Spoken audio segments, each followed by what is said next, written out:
pandemic destroyed this company, that's for sure. But it's a great opportunity to buy this stock right now.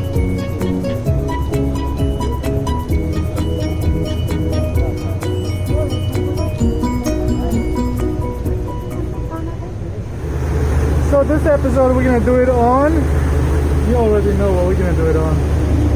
Carnival Cruise. Also, that's Queen Mary over there in distance.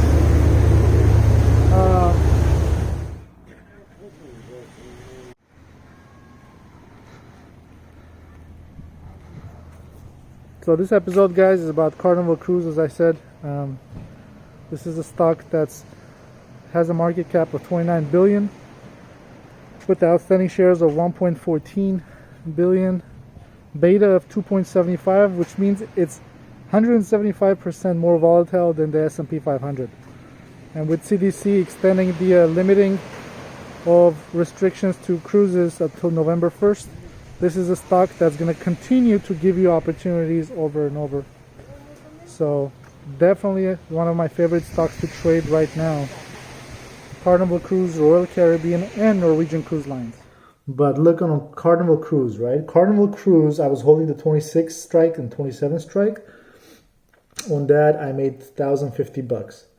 And if you look at what happened to Carnival Cruise, it would be insanity for anyone to make money on this because it was pure luck.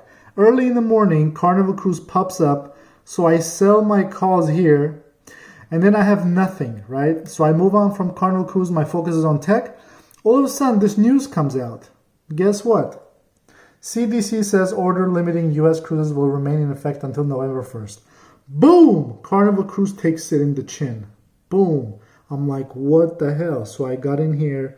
I think I made another 100 or so playing this part. So what I'm saying is, like, you never know. You never know what's going to happen. That's the beauty of the markets.